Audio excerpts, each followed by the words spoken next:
Welcome to What It Takes to Grow Native Plants. Today we have Rebecca Wright. She's with North Fork Native Plants. I personally am a customer, so we're excited to see what you have to tell us. So with that, Rebecca, please take away. So thanks for coming. I'm going to talk to you guys today about what it takes to grow native plants, and specifically for this conference, more so highlighting wetland and riparian species. As Mark said, we're up in Rexburg, Idaho, so about 3 hours north of here, but we do quite a bit of work down here in the Salt Lake area and on Utah Lake as well. And we've been around over 20 years now. And even though we grow for a variety of habitats, anything from wetlands all the way to sagebrush steppe species, most of what we tend to grow every year does usually happen to be this wetland zone, so a lot of herbaceous sedges, rushes, bulrushes, things like that. And the reason for this is that these species are actually very difficult to get to germinate. Not only do they need just the right amount of heat, water, and sunlight, but they also need to go through something called stratification, which if you don't know what that is, it's just that seed going through a cold, wet environment for a specific amount of time. And how we do this is, it's very simple actually. You just have a container, you have your bag of seed, and you put your seed in sand. That's actually what is in those buckets right there. And you put a little bit of water in the bottom and you stick it in a fridge for a certain amount of time. And the amount of time that you need that seed to be in this stratification environment is species dependent. I would say for most sedges, you're looking at about 60 to 90 days that the seed needs to be in this environment for, but it can range from just a few weeks to a few months to 6 months. And there's even some species out there that need to go through what we call double dormancy break, where you have to put it through this cold, wet environment, then you have warm summertime environment, back into this cold, wet environment before it will then germinate the next spring. And there are some wetland species out there that are like this, like giant burr reed is one of them that you have to do a double dormancy break on before even us professional growers can get it to germinate in a greenhouse. But because we have seed pre-treatment protocols where people have done testing to figure out how long a species on average needs to be in strat for, we have much higher germination rates in our greenhouses than you would see on a project site. And here's kind of just a snapshot of a variety of different native plant products that are available on the market today, not only from our nursery, but other native plant nurseries. You have things like bare root plants and pre-vegetated coir products and a wide range of container sizes to choose from. But no matter what product type you're going with or looking to use, all of them have their own lead time associated with being able to grow something like this.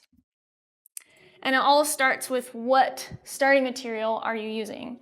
One of the most common things to use obviously is seed, but however you can see from that strat time, the lead time can sometimes be much longer for especially native wetland plants, growing them from seed versus other species.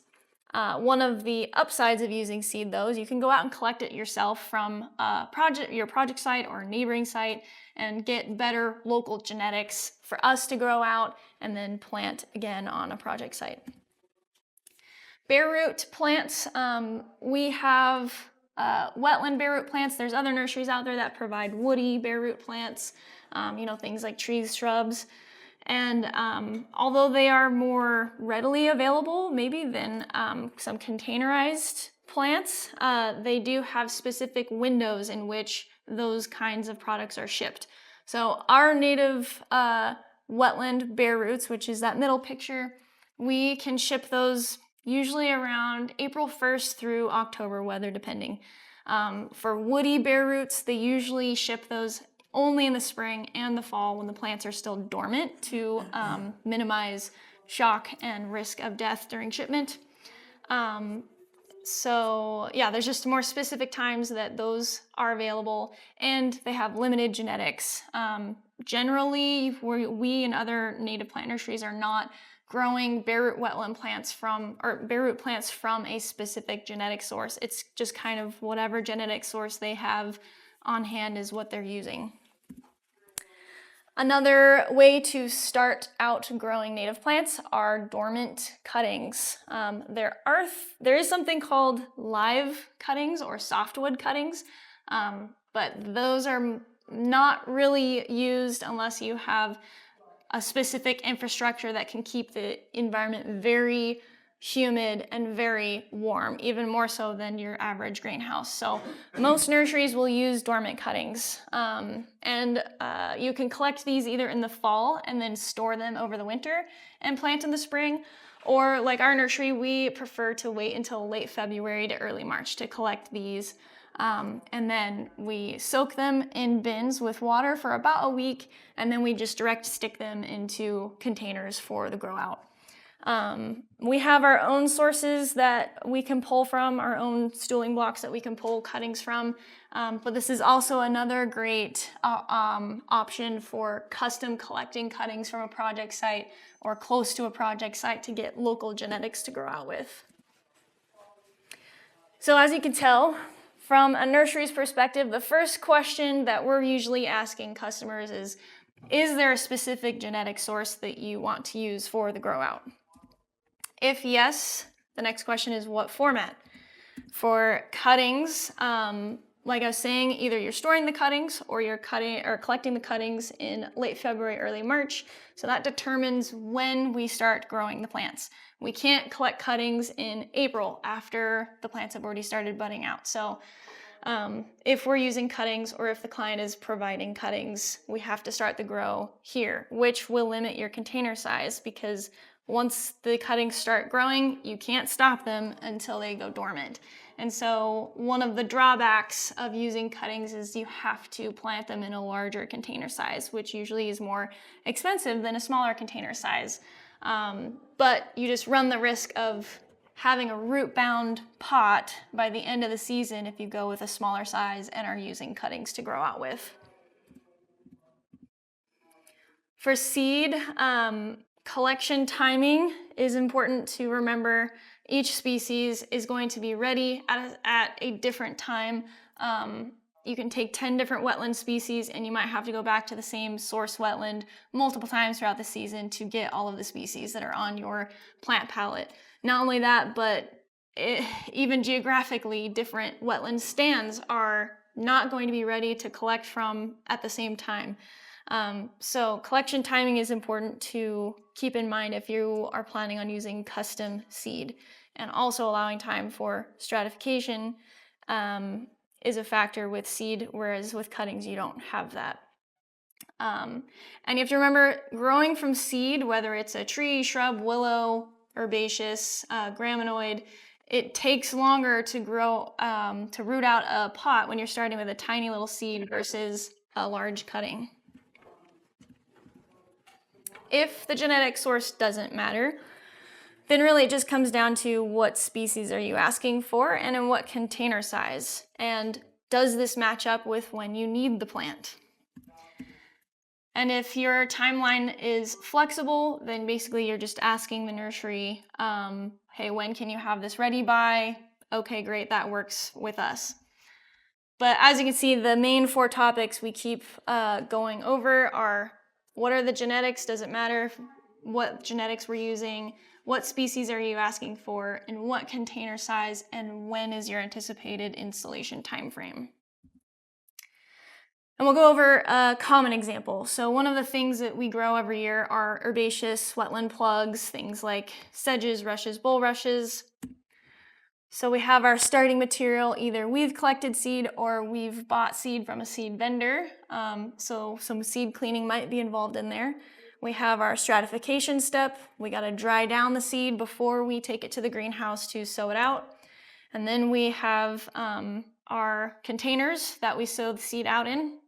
We usually try and get a certain percentage of viable seeds per container. And so we weigh out the seed, and we actually do it by hand, of spreading the seed on top of the soil and in every single cell. And for a lot of wetland plants, the germination period can be kind of long. Sometimes we don't know if, even if we followed all of our seed pre-treatment protocols to the T, you'll still get random seed lots that are just outside of that box and maybe needed to be in strat for longer, and so now they're not going to germinate. But sometimes we don't know that for about 2 weeks after we've already sown out the seed. Even if we have poor germination, something we can do in the beginning of a grow for certain species is transplanting. So we'll actually just take little tweezers and we'll take germinants from a container that has, 4 or 5 of them and transplant one into the cell next door that maybe doesn't have any plants in it. And that's because a lot of herbaceous wetland plants actually spread through rhizomes.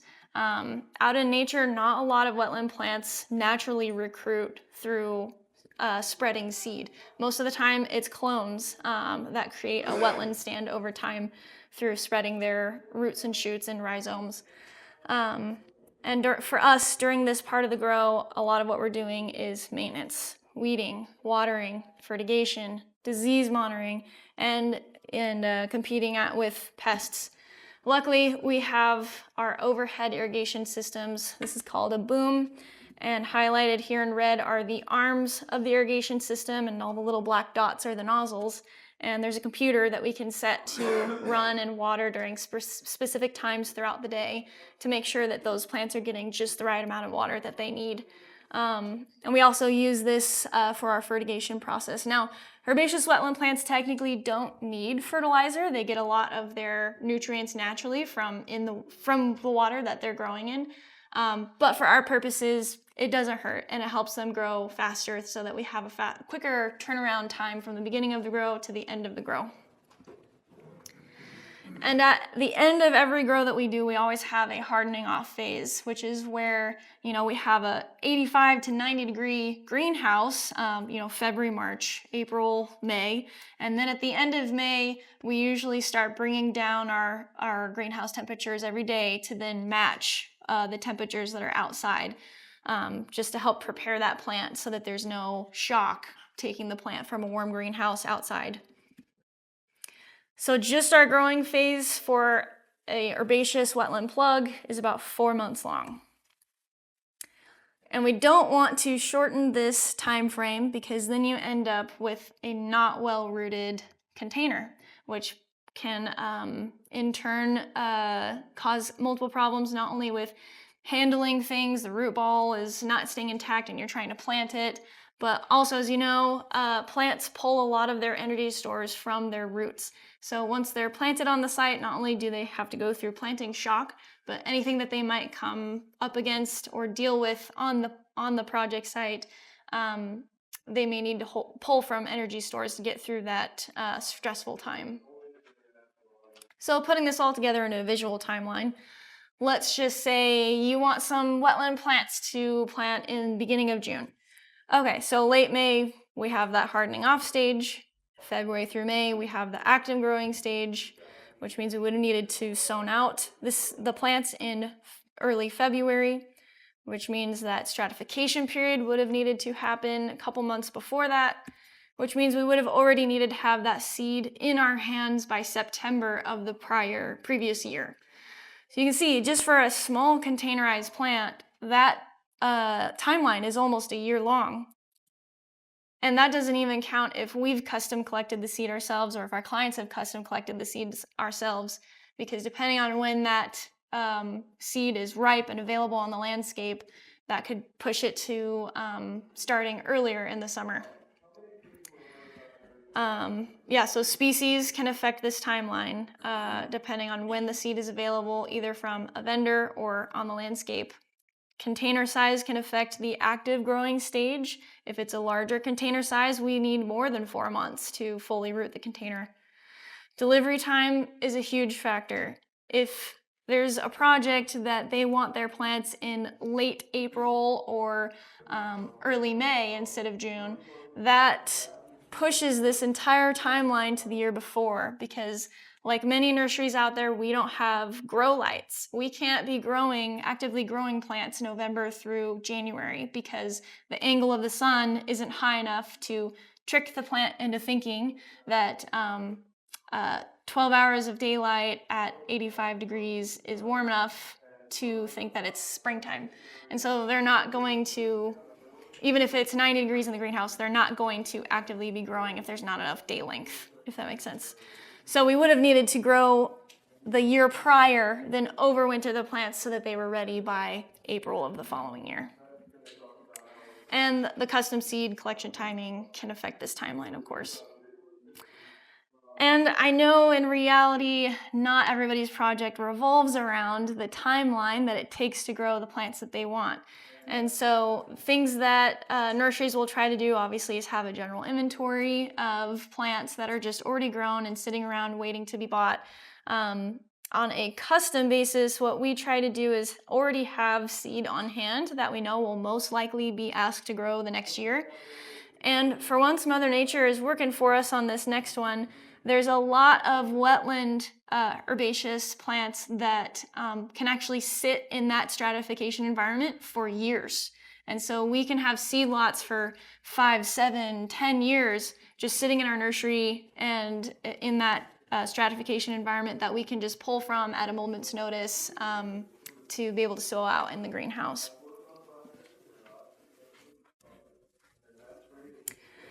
Some other challenges with using custom seed is seed monitoring. It sounds pretty easy of just going out and collecting seed, right? But it has to be ripe. It has to be ready to pick. It has to be just about ready to fall off the plant. And a lot of monitoring goes into that. Whenever we get asked to custom collect seed, we know it's probably going to be 4 to 5 visits before we finally go back, see that the seed is ready to be collected and collect it. Make multiple collections if you can, not only from the same area, but also different stands, different locations, because the viability of the seed you're collecting changes from stand to stand based on what those plants maybe went through during the grow season that year. It just goes into the quality of the seed. Whatever those plants were experiencing, that will affect the quality of seed. And you can't always tell how viable the seed is by just looking at it. And so you're kind of running the risk that if you only collect from one area, maybe you're collecting not good quality seed that year. But if you collect from multiple different areas, you're hedging your bet that at least one of those areas had really good viability. And always collect more seed than you think you'll need. Like I was saying, it's hard to tell viability by just looking at it. As long as it's still somewhat viable, we can mitigate for poor quality seed in our greenhouse by just using a larger amount of seed to sow out in the greenhouse so that we get enough germinates per container to still root it out. But if we only have a set amount of seed and it's not enough to then put out more seed in the greenhouse, then we're not going to get good germination rates, and we're not going to be able to fulfill the original order quantity with poorer quality of seed. Make sure whoever's going out and collecting with you knows what they're looking for. Sometimes wetland plants all look alike, so just making sure you take the extra time to educate and know what everyone on your team is looking for, because sometimes they can be confusing, and then you send the seed to us and then we grow it out and it's not what we originally planned to grow out for you. And always separate your seed by species during collection. A couple of years ago, we had a client send us a bag of seed in which they collected some grasses and some forbs, and they put it all together in the same bag.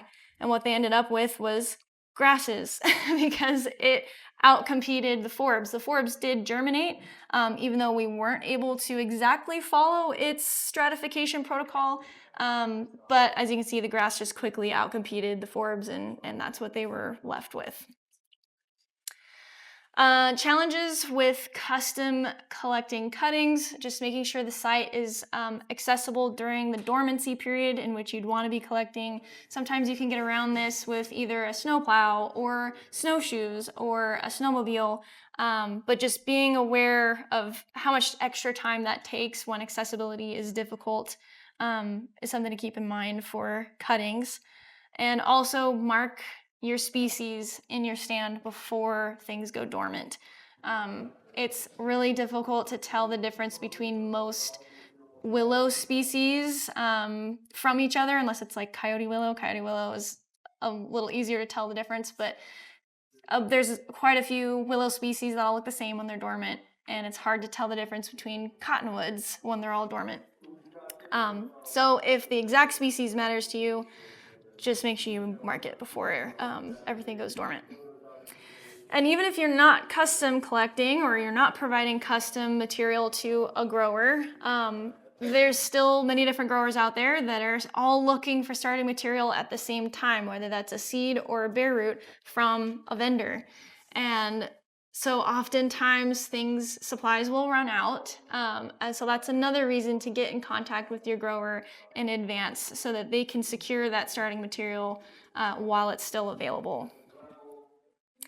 So if you can tell, time is of the essence, and we know that everybody's project is going to be different. And so my goal today is to just really hammer that whatever nursery you are interested in working with, just talk to them in advance. When your project is in the design phase, even just send them your wish list of species that you want and ask them how feasible it is to grow something in the time frame that you're thinking, and just get the conversation started, because then that's when they can feed you the information so that you're better prepared and you can pass along that information to whatever contractor you're working with, or if you're doing it yourself, just so you know when you need to have that order placed. Another thing to keep in mind is, could your project get delayed? I know this is kind of a scary topic, but it happens all the time that projects don't get implemented on time, even after the plants have already begun their growing phase. Just let your grower know sooner than later, because sometimes we can up-plant things into a larger size to avoid having a root-bound pot by the end of the year. And also, don't be surprised if there's additional costs associated with nurseries holding on to your plants for longer than anticipated. Those plants take up valuable space and prevent us from being able to take on more grows the next year when we have to overwinter plants from the previous year. And with that, I think we have time for questions. But if you think of a question later, or if we don't get to you this time, I do have a booth upstairs. I'll be around today and tomorrow. Thank you. Got about 8 minutes for questions if anybody has any. Hi, thank you. I have a question about the neonicotinoids. And is there in just like your stock? I'm sure that the custom seeds, that there's ways to mitigate neonicotinoids in the seeds, but with just stuff you have on hand, like, do you have protocols for making sure that that's not in the seeds, as it can get into the plant and affect pollinators? Yeah, no, that's a good question. I've been asked that before as far as our grow protocols at the nursery, if we use any of those chemicals, and we don't. I don't know, I haven't gotten that question before related to the seed though. So that's something that our head grower, our propagator would know how to better answer. But as far as I know we don't use any of those at our facility. Hi, I'm just curious. I imagine that as you're going out and you're collecting seeds, you're visiting these stands multiple times, like you mentioned, to collect your seeds. I'm just wondering if you see any decline from removing those native seeds constantly, if those plants are able to stick around, or if you guys do anything to help preserve those species to be able to stay in the environment as well as be able to grow them. Yeah, no, that's a great question. So a lot of the seed that we collect for are the herbaceous wetland plants, like the sedges, rushes, bulrushes. And we have actually a great way to answer this question, because we have stands that we go back to every year to collect from on a gun club next door to us. They have a great man-made wetland out there, and it's a great producer of seed. We have not noticed a decline over time.